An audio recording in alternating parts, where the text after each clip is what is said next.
5 बेटियों की शादी। अमर सिंह एक शहर में दर्जी की दुकान चलाता था। उसकी 5 बेटियां थीं।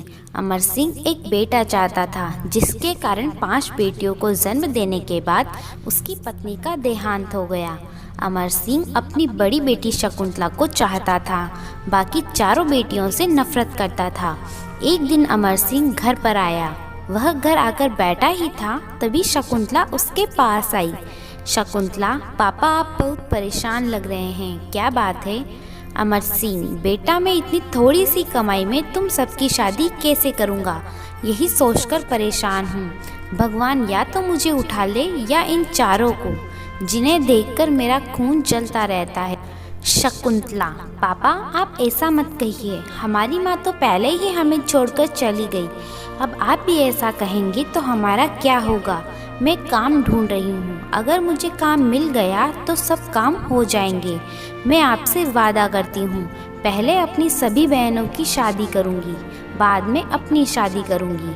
अमर सिंह, बेटी मुझे पता है तू बहुत समझदार है, बस तुझे ही देखकर मैं जिंदा हूँ।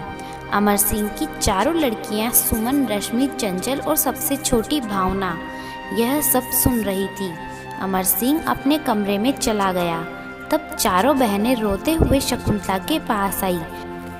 भावना, दीदी पापा हमें बिल्कुल भी पसंद नहीं करते, हम कहाँ जाएं? शकुंतला, तुम चारों चुप करो, पापा परेशान हैं इसलिए ऐसा बोल रहे हैं। भला कोई अपने बच्चों से नफरत करता है? और फिर मैं हूँ न तुम्हारा ध्यान रखने के लिए। मेरे होते हुए तुम्हें चिंता करने की ज़रूरत नहीं। चलो जाओ, सो जाओ। चारों अपने कमरे में चली जाती है। रात को शकुंतला की नींद नहीं आती।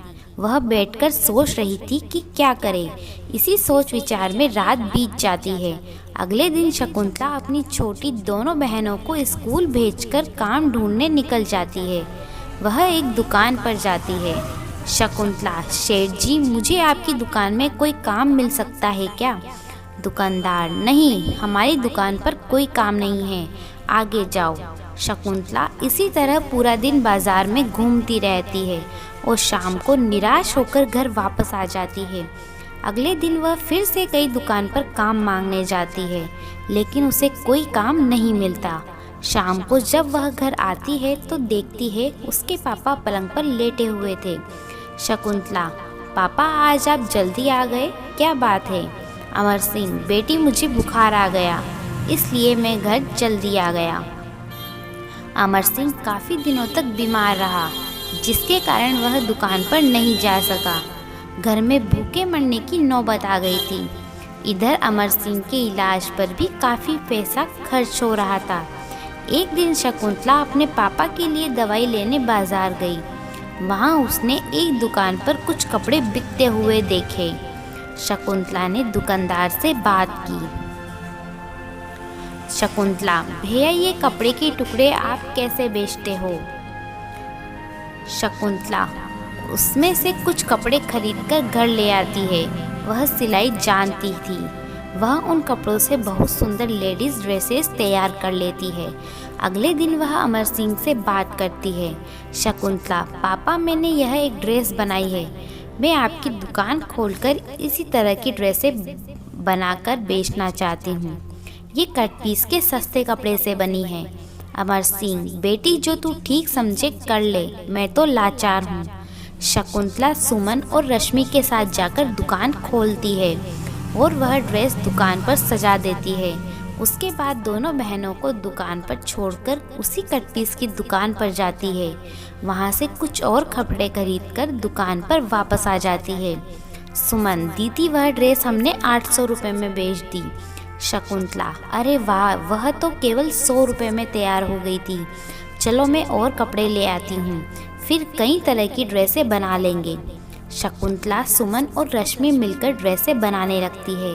उनकी ड्रेस ग्राहकों को बहुत ही पसंद आती है और हाथों हाथ बिक जाती है। तीनों बहनें उस दुकान को बुटीक में बदल दिया। चंचल और भावना घर पर अमर सिंह को संभालती थी। इसी तरह समय बीत रहा था। एक दिन एक लेडीज दुकान पर आई। लेडीज, मेरा नाम कोमल है, मैं एक फैशन डिज़ाइनर हूँ। तुम्हारी ड्रेस मुझे पसंद है, मैं चाहती हूँ तुम यह काम आगे बढ़ाओ। इसके लिए मैं तुम्हें 1000 ड्रेस का ऑर्डर दे रही हूँ। यह लो 5 लाख रुपए, इससे फैक्ट्री लगा लो। शकुंतला, लेकिन मैडम हम इतना कैसे कर पाएंगे? लेलिश, तुम उसकी चिंता मत करो। कल से मेरे ऑफिस के कुछ लोग आएंगे, वे तुम्हारी पूरी फैक्ट्री लगवा देंगे। 15 दिन बाद शकुंतला की फैक्ट्री शुरू हो जाती है। उसे और जगह से भी ऑर्डर मिलने लगते हैं। इधर अमर सिंह भी ठीक हो जाता है, वह भी फैक्ट्री संभालने लगता है। कुछ ही समय में उनका व्यापार बहुत ही बढ़ जाता है। शकुंतला चारों बहनों के लिए अच्छे रिश्ते देखकर उनकी शादियां कर देती है। एक दिन अमर सिंह शकुंतला का भी रिश्ता पक्का कर देता है। शादी के बाद जब विदाई का समय आता है तो अमर सिंह, बेटी मुझे माफ़ कर दे, मैं अपनी बच्चियों को दिन रात कोसता रहा, लेकिन अगर मेरा बेटा भी होता तो आज मेरे लिए इतना न करता। वह खुशी खुशी शकुंतला को विदा करता है। चारों बहनें शादी के बाद भी बिजनेस को संभालती रहती है।